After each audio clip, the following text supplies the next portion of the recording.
بسم اللہ الرحمن الرحیم، اللہ کے نام سے جو رحمان اور رحیم ہے۔ واللاتی یأتین الفاحشة من نسائکم فاستشہدوا علیہن أربعة منکم فَإِن شَهِدُوا فَأَمْسِكُوهُنَّ فِي الْبُيُوتِ حَتَّى يَتَوَفَّاهُنَّ الْمَوْتُ أَوْ يَجْعَلَ اللَّهُ لَهُنَّ سَبِيلًا وَاللَّذَانِ يَأْتِيَانِهَا مِنكُمْ فَآذُوهُمَا فَإِن تَابَا وَأَصْلَحَا فَأَعْرِضُوا عَنْهُمَا ان اللہ کان توابا رحیما۔ تمہاری عورتوں میں سے جو بدکاری کی مرتکب ہوں ان پر اپنے میں سے 4 آدمیوں کی گواہی لو، اور اگر 4 آدمی گواہی دے دیں تو ان کو گھروں میں بند رکھو یہاں تک کہ انہیں موت آ جائے یا اللہ ان کے لیے کوئی راستہ نکال دے۔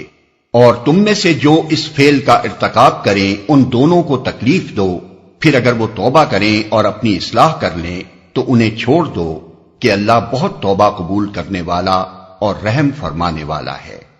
ان دونوں آیتوں میں زنا کی سزا بیان کی گئی ہے۔ پہلی آیت صرف زانیہ عورتوں کے متعلق ہے اور ان کی سزا یہ ارشاد ہوئی ہے کہ انہیں تاحکم ثانی قید رکھا جائے۔ دوسری آیت زانی مرد اور زانیہ عورت دونوں کے بارے میں ہے کہ دونوں کو اذیت دی جائے، یعنی مارا پیٹا جائے، سخت سست کہا جائے اور ان کی تذلیل کی جائے۔ زنا کے متعلق یہ ابتدائی حکم تھا۔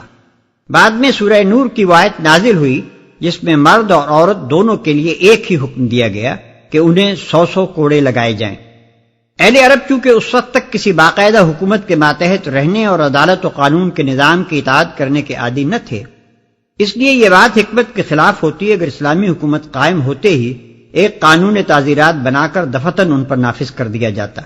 اللہ تعالیٰ نے ان کو رفتہ رفتہ تعزیری قوانین کا خوگر بنانے کے لیے پہلے زنا کے متعلق یہ سزائیں تجویز فرمائیں، پھر بتدریج زنا، قذف اور سرقہ کی حدیں مقرر کی، اور بالآخر اسی بنا پر تعزیرات کا وہ مفصل قانون بنا جو نبی صلی اللہ علیہ وسلم اور خلفائے راشدین کی حکومت میں نافذ تھا۔ مفسر سدئی کو ان دونوں آیتوں کے ظاہری فرق سے یہ غلط فہمی ہوئی ہے کہ پہلی آیت منکوحہ عورتوں کے لیے ہے اور دوسری آیت غیر شادی شدہ مرد و عورت کے لیے، لیکن یہ کمزور تفسیر ہے جس کی تائید میں کوئی وزنی دلیل نہیں، اور اس سے زیادہ کمزور بات وہ ہے جو ابو مسلم اصفہانی نے لکھی ہے کہ پہلی آیت عورت اور عورت کے ناجائز تعلق کے بارے میں ہے اور دوسری آیت مرد اور مرد کے ناجائز تعلق کے بارے میں ہے۔ تعجب ہے ابو مسلم جیسے ذی علم شخص کی نظر اس حقیقت کی طرف کیوں نہ گئی کہ قرآن انسانی زندگی کے لیے قانون و اخلاق کی شاہراہ بناتا ہے اور انہی مسائل سے بحث کرتا ہے جو شاہراہ پر پیش آتے ہیں، رہیں گلیاں اور پگڈنڈیاں تو ان کی طرف توجہ کرنا اور ان پر پیش آنے والے ضمنی مسائل سے بحث کرنا کلام شاہانہ کے لیے ہرگز موضوع نہیں ہے۔ ایسی چیزوں کو اس نے اجتہاد کے لیے چھوڑ دیا ہے۔ یہی وجہ ہے کہ عہد نبوت کے بعد جب یہ سوال پیدا ہوا کہ مرد اور مرد کے ناجائز تعلق پر کیا سزا دی جائے تو صحابہ کرام رضوان اللہ تعالی علیہم اجمعین میں سے کسی نے بھی یہ نہ سمجھا کہ سورہ نساء کی اس آیت میں اس کا حکم موجود ہے۔ انما التوبة على الله للذين يعملون السوء بجهالة ثم يتوبون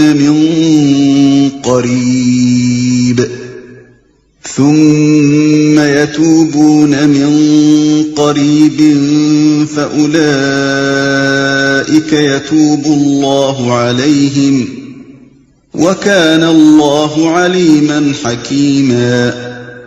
ہاں یہ جان لو کہ اللہ پر توبہ کی قبولیت کا حق انہی لوگوں کے لیے ہے جو نادانی کی وجہ سے کوئی برا فعل کر گزرتے ہیں اور اس کے بعد جلدی ہی توبہ کر لیتے ہیں۔ ایسے لوگوں پر اللہ اپنی نظر عنایت سے پھر متوجہ ہو جاتا ہے، اور اللہ ساری باتوں کی خبر رکھنے والا اور حکیم و دانا ہے۔ وَلَيْسَتِ التَّوْبَةُ لِلَّذِينَ يَعْمَلُونَ السَّيِّئَاتِ حَتَّى إِذَا حَضَرَ أَحَدَهُمُ الْمَوْتُ قَالَ إِنِّي تُبْتُ الْآنَ قال إني تبت الآن ولا الذين يموتون وهم كفار أولئك أعتدنا لهم عذابا أليما. مگر توبہ ان لوگوں کے لیے نہیں ہے جو برے کام کیے چلے جاتے ہیں، یہاں تک کہ جب ان میں سے کسی کی موت کا وقت آ جاتا ہے اس وقت وہ کہتا ہے کہ اب میں نے توبہ کی. اور اسی طرح توبہ ان کے لیے بھی نہیں ہے جو مرتے دم تک کافر رہیں. ایسے لوگوں کے لیے تو ہم نے دردناک سزا تیار کر رکھی ہے. توبہ کے معنی پلٹنے اور رجوع کرنے کے ہیں. گناہ کے بعد بندے کا خدا سے توبہ کرنا یہ معنی رکھتا ہے کہ ایک غلام جو اپنے آقا کا نافرمان بن کر اس سے منہ پھیر گیا تھا اب اپنے کیے پر پشیمان ہے اور اطاعت و فرما برداری کی طرف پلٹ آیا ہے. اور خدا کی طرف سے بندے پر توبہ یہ معنی رکھتی ہے کہ غلام کی طرف سے مالک کے نظر عنایت جو پھر گئی تھی وہ اثر نو اس کی طرف منعطف ہو گئی. اللہ تعالیٰ اس آیت میں فرماتا ہے کہ میرے ہاں معافی صرف ان بندوں کے لیے ہے جو قصداً نہیں بلکہ نادانی کی بنا پر قصور کرتے ہیں، اور جب آنکھوں پر سے جہالت کا پردہ ہٹتا ہے تو شرمندہ ہو کر اپنے قصور کی معافی مانگ لیتے ہیں. ایسے بندے جب بھی اپنی غلطی پر نادم ہو کر اپنے آقا کی طرف پلٹیں گے اس کا دروازہ کھلا پائیں گے کہ این درگہے ماں درگہے نومیدی نیست، 100 بار اگر توبہ شکستی بعد آ. ترجمہ: یہ میری درگاہ نا امیدی کی درگاہ نہیں ہے، اگر تو 100 بار بھی توبہ توڑ دے تو پھر میرے در پر آ. مگر توبہ ان کے لیے نہیں ہے جو اپنے خدا سے بے خوف اور بے پرواہ ہو کر تمام عمر گناہ پر گناہ کیے چلے جائیں اور پھر عین اس وقت جب کہ موت کا فرشتہ سامنے کھڑا ہو معافی مانگنے لگیں. اسی مضمون کو نبی صلی اللہ علیہ وسلم نے ان الفاظ میں بیان فرمایا ہے کہ اللہ بندے کی توبہ بس اسی وقت تک قبول کرتا ہے جب تک کہ آثار موت شروع نہ ہو، کیونکہ امتحان کی مہلت جب پوری ہو گئی اور کتاب زندگی ختم ہو چکی تو اب پلٹنے کا کون سا موقع ہے. اسی طرح جب کوئی شخص کفر کی حالت میں دنیا سے رخصت ہو جائے اور دوسری زندگی کی سرحد میں داخل ہو کر اپنی آنکھوں سے دیکھ لے کہ معاملہ اس کے برعکس ہے جو وہ دنیا میں سمجھتا رہا تو اس وقت معافی مانگنے کا کوئی موقع نہیں ہے. أيها الذين آمنوا لا يحل لكم أن ترثوا النساء كرها ولا تعضلوهن لتذهبوا ببعض ما آتيتموهن إلا أن يأتين بفاحشة مبينة وعاشروهن بالمعروف فإن كرهتموهن فعسى أن تكرهوا شيئا ويجعل الله فيه خيرا كثيرا. اے لوگو جو ایمان لائے ہو، تمہارے لیے یہ حلال نہیں ہے کہ زبردستی عورتوں کے وارث بن بیٹھو، اور نہ یہ حلال ہے کہ انہیں تنگ کر کے اس مہر کا کچھ حصہ اڑا لینے کی کوشش کرو جو تم انہیں دے چکے ہو. ہاں اگر وہ کسی صریح بدچلنی کی مرتکب ہوں تو ضرور تمہیں تنگ کرنے کا حق ہے. ان کے ساتھ بھلے طریقے سے زندگی بسر کرو. اگر وہ تمہیں ناپسند ہوں تو ہو سکتا ہے کہ ایک چیز تمہیں پسند نہ ہو مگر اللہ نے اسی میں بہت کچھ بھلائی رکھ دی ہو. تمہارے لیے یہ حلال نہیں ہے کہ زبردستی عورتوں کے وارث بن بیٹھو.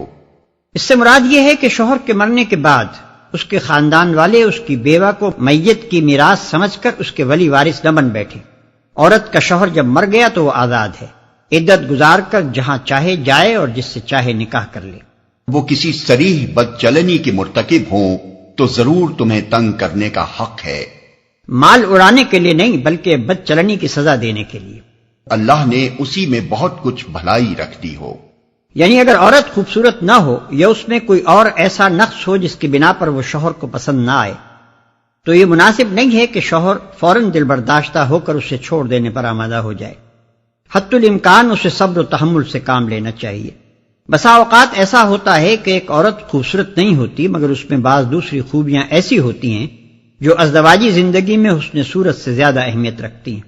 اگر اسے اپنی ان خوبیوں کے اظہار کا موقع ملے تو وہی شوہر جو ابتداً محض اس کی صورت کی خرابی سے دل برداشتہ ہو رہا تھا اور اس کے حسن سیرت پر فریفتہ ہو جاتا ہے۔ اسی طرح بسا اوقات ازدواجی زندگی کی ابتدا میں عورت کی بعض باتیں شوہر کو ناگوار محسوس ہوتی ہیں اور وہ اس سے بددل ہو جاتا ہے، لیکن اگر وہ صبر سے کام لے اور عورت کے تمام امکانات کو بروئے کار آنے کا موقع دے تو اس پر خود ثابت ہو جاتا ہے کہ اس کی بیوی برائیوں سے بڑھ کر خوبیاں رکھتی ہے۔ لہذا یہ بات پسندیدہ نہیں ہے کہ آدمی ازدواجی تعلق کو منقطع کرنے میں جلد بازی سے کام لے۔ طلاق بالکل آخری چارہ کار ہے جس کو ناگزیر حالات ہی میں استعمال کرنا چاہیے۔ نبی صلی اللہ علیہ وسلم کا ارشاد ہے کہ طلاق اگرچہ جائز ہے مگر تمام جائز کاموں میں اللہ کو سب سے زیادہ ناپسند اگر کوئی چیز ہے تو وہ طلاق ہے۔ دوسری حدیث میں ہے کہ آپ نے فرمایا نکاح کرو اور طلاق نہ دو، کیونکہ اللہ ایسے مردوں اور عورتوں کو پسند نہیں کرتا جو بھنورے کی طرح پھول پھول کا مزہ چکھتے پھریں۔ وَإِنْ أَرَدْتُمُ اسْتِبْدَالَ زَوْجٍ مَّكَانَ زَوْجٍ وَآتَيْتُمْ إِحْدَاهُنَّ قِنطَارًا فَلَا تَأْخُذُوا مِنْهُ شَيْئًا أَتَأْخُذُونَهُ بُهْتَانًا وَإِثْمًا مُّبِينًا۔ اور اگر تم ایک بیوی کی جگہ دوسری بیوی لے آنے کا ارادہ ہی کر لو تو خواہ تم نے اسے ڈھیر سا مال ہی کیوں نہ دیا ہو اس میں سے کچھ واپس نہ لینا۔ کیا تم اسے بہتان لگا کر اور صریح ظلم کر کے واپس لوگے؟ وَكَيْفَ تَأْخُذُونَهُ وَقَدْ أَفْضَىٰ بَعْضُكُمْ إِلَىٰ بَعْضٍ وَأَخَذْنَ مِنكُم مِّيثَاقًا غَلِيظًا۔ اور آخر تم اسے کس طرح لے لوگے جبکہ تم ایک دوسرے سے لطف اندوز ہو چکے ہو اور وہ تم سے پختہ عہد لے چکی ہیں۔ پختہ عہد سے مراد نکاح ہے، کیونکہ وہ حقیقت میں ایک مضبوط پیمان وفا ہے جس کے استحکام پر بھروسہ کر کے ہی ایک عورت اپنے آپ کو ایک مرد کے حوالے کرتی ہے۔